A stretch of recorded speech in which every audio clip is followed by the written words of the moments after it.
This is an excerpt from It's Okay That You're Not Okay by Megan Devine. A very dear friend of mine's father died during the time I was writing this book. She sent me a text about a week after he died. People are sending me the sweetest condolence cards. Why does this make me feel so enraged? I hate them and their stupid cards. Even the nicest words seem mean. Intense grief is an impossibility. There is no making it better. Words of intended comfort, just great. Help from other people feels like an intrusion. Attempts at connection or understanding come across as clueless or rude. Everyone has an opinion as to how you should be grieving and how you can make this better for yourself. Platitudes about coming through this even stronger, and admonishments to remember the good times feel like a slap in the face. Why do words of comfort feel so horribly wrong? Before my partner died, I was reading There is a Spiritual Solution to Every Problem by Dr. Wayne Dyer. It's a great book. When I tried to pick it up after Matt died, though, I couldn't get back into it. It just kept feeling wrong, like there was a burr inside the words that scratched uncomfortably. I kept trying to find comfort in the words I'd found comforting and helpful before, and those words were just not doing it. I put the book down. I picked it back up. The burr rasped, and the words didn't fit, and I put the book back down. It was several weeks later when my eye happened to catch the title of the book as it lay on the coffee table. There's a spiritual solution to every problem. Every problem? Suddenly it made sense. There may in fact be a spiritual solution to every problem, but grief is not a problem to be solved. It isn't wrong, and it can't be fixed. It isn't an illness to be cured.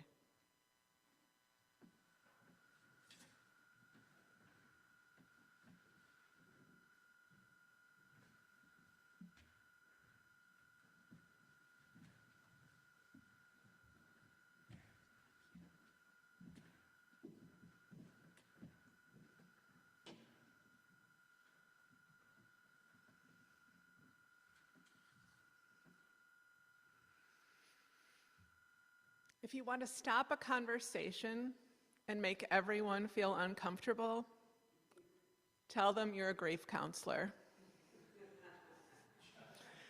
Everything goes still. Some people step back a bit. They say things like, "Bless you for the work you do. I could never do that. Isn't it depressing?"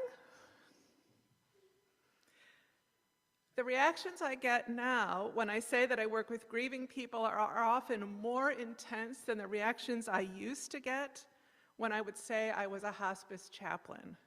Then my job was to accompany people in the dying process. Now my job is to accompany people in the grieving process. Grieving appears to be scarier to the general public than dying. So let's unpack that a little. Dying is a moment. Death is a factual thing. It's finite, it's tangible, there's no kind of, there was a person in the chair, and then there wasn't. But grief is anything but finite and factual. Grief is emotional, grief is wild, grief echoes throughout your lifetime. That chair stays empty for the rest of your life. A member of a grief group once asked me if I see people get better. I do, I said, I do. I see people step out of their own comfort zones and discover new things about themselves. I see people reevaluate old stories and remember in new ways. I see people honor what is gone and find new ways of living. Yet they still grieve. The journey's different for everyone. It's mostly a slow and messy trek in the wilderness, not an orderly march through stages. But this normal and natural process of grieving, of adapting to the reality of a loss, it does happen.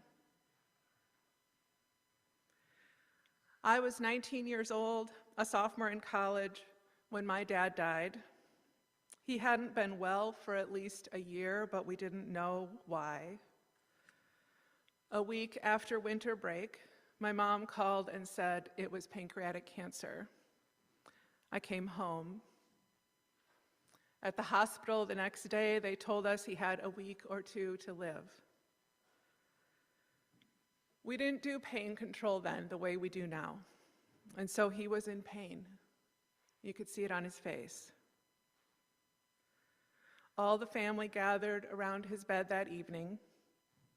After everyone but his fiancée left for the night, he died. In the morning, we came back to say goodbye, and what I saw was that he was no longer in pain. His face was relaxed. He'd been released. He was at peace for the first time in a year. I, on the other hand, had been flung into grief. Wild, unpredictable, totally new to me, and long. It took me about 25 years to be able to speak about my dad without tearing up nearly every time. 25 years. And sometimes I still do.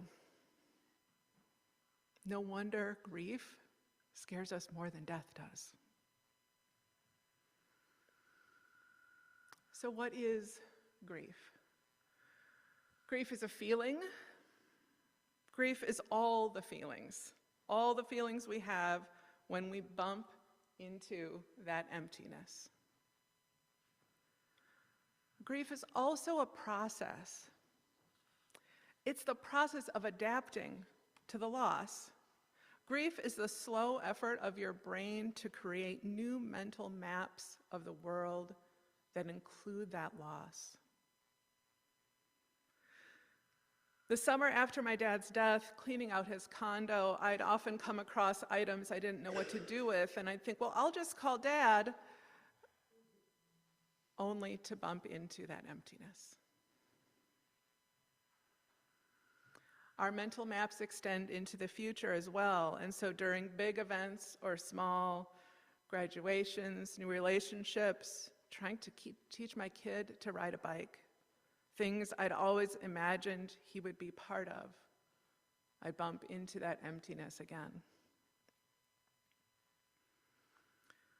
We think of grief primarily as a response to the death of someone important to us, but there are so many kinds of grief.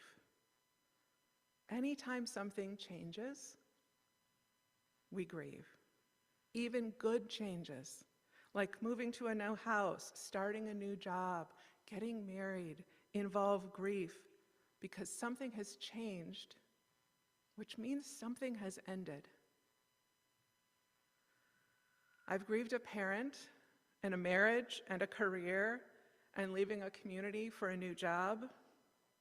People grieve financial stability, physical and mental abilities, ruptured relationships, identities, safety, ideals and dreams. None of us are exempt. So, many of us have some fear of grief, absolutely reasonable, but is it the most useful response? When we experience fear, it triggers our physiological stress response, fight or flight. We've all heard of that. You may also know the freeze response, where we play dead and hope the threat goes away. But here's the thing about grief. You can't outrun it. The person is still gone. The chapter is still closed. Your identity is still irrevocably changed. If we could fight our way out, we would have already done that. And you can't play possum forever. The reality remains every time you open your eyes. That doesn't stop us grievers from trying all of these responses. My first classic response was to flee back to college. I just wanted to get in my dad's car and drive back to how things were before. The following summer, in fight mode, I unleashed on someone who complimented me on my dad's car that was now my own. Yeah, I may have a sob, I said, but at least you have a dad.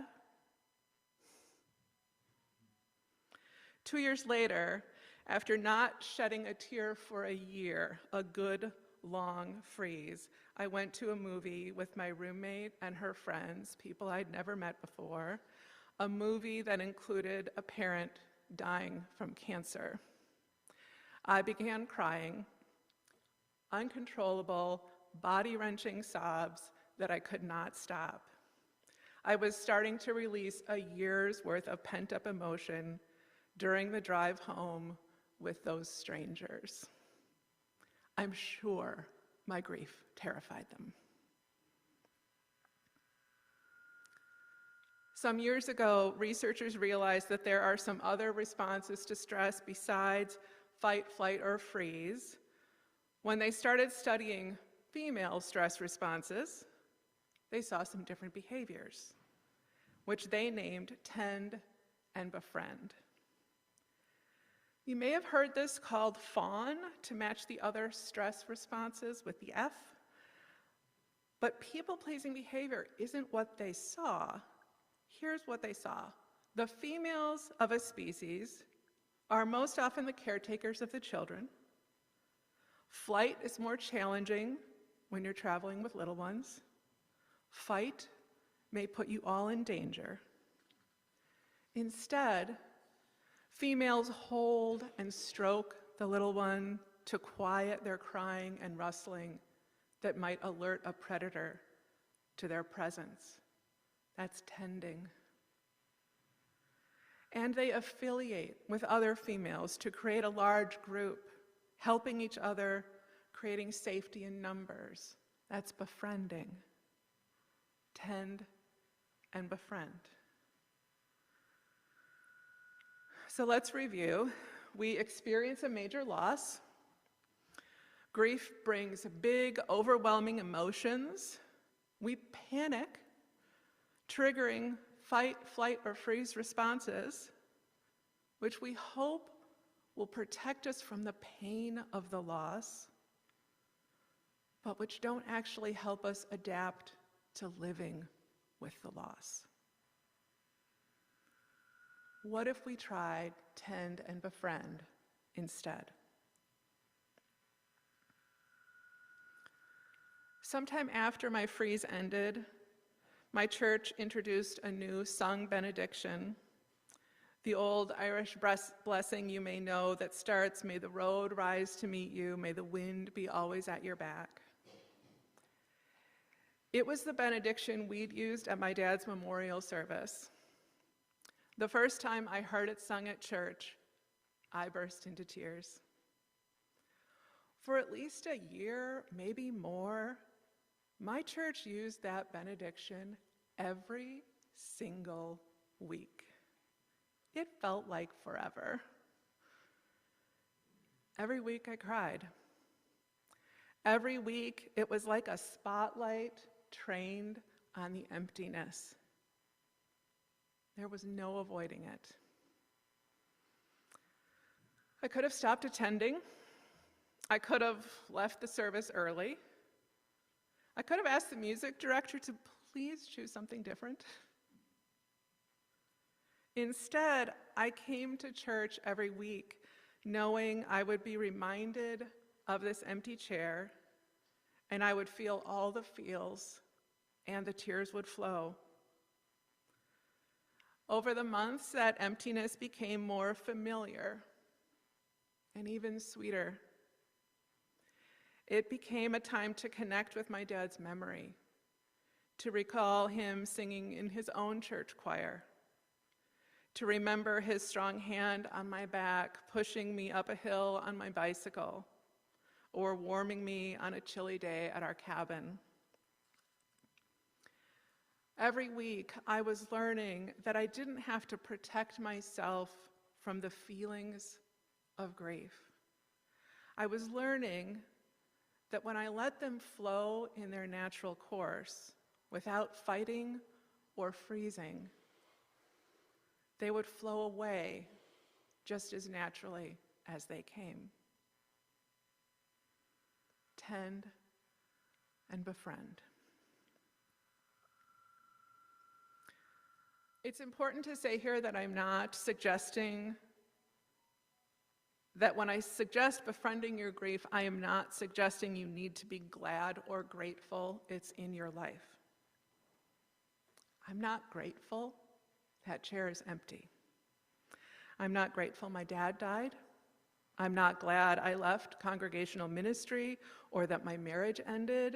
I would give a lot for none of those changes or losses to be part of my life, even the ones I chose for myself, even though I love the life I've built around them. But the chair is empty. And now or someday there will be an empty chair in your life too. Grief will be your companion. How will you live with it? The details will look different for everyone. There's no right or wrong way to do this. But I have a few suggestions for tending and befriending your grief. Tend and befriend practice number 1, listen to your grief. Take your grief out for coffee. Play it its favorite music. Listen to its stories. Go for a walk together. Let it have all the emotions. Feed it chocolate. You think I'm talking metaphorically here, but I am not really. Feed it chocolate. Soothe and comfort your grief as if it were your best friend, or a little baby, or a scared puppy. Do you expect a baby or a puppy to just suck it up and be okay? No. You love on it. Love on your grief. Tend and befriend practice number 2, honor your grief's peculiarities. You don't expect any two friends to be the same. You don't even expect you and your friend to be the same. Your grief will be different than anyone else's grief. It will take its own time. It will follow its own course. It has its own history. It will be messy and bewildering at times. People outside your grief will want to rush it or fix it. But it does not need fixing, only honoring. Tend and befriend practice number 3, know your boundaries. You are allowed to have boundaries with your grief. Your friend is probably not allowed to call you at 3 a.m. unless it's an emergency. Same with your grief. although 3 a.m. is exactly when it wants your attention. State your own needs, be direct, give it a healthy outlet. See suggestion number 1, take it out for coffee. This is much easier to say than to do, I know, but I do want you to know you're allowed to say to your grief, please wait until later. And tend and befriend practice number 4, find other grievers. You do not have to do this alone. Your grief needs to be witnessed and acknowledged to quiet the temper tantrums that can upend a day. Remember, there is safety in numbers. Find at least one other person, maybe a whole group, who can receive your story without judgment and without casting their fear of grief onto you. Someone who can patiently stand with you in getting to know your grief and remind you that you don't have to run. 4 practices to tend and befriend your grief. Listen to your grief and love on it, honor its peculiarities, know your boundaries, find other grievers. 4 empowering practices that make space for you to get to know your grief and begin integrating the loss into who you are moving forward. When the next big grief comes into your life, it will be no less big, and the emotions will be no more easy or pleasant. But you don't have to be afraid of it. What I know now, and what I want you to know, is that grief isn't trying to destroy us. It's trying to help us. Like the most genuine of friends, what grief wants for you is to remember and to grow and to live. May it be so.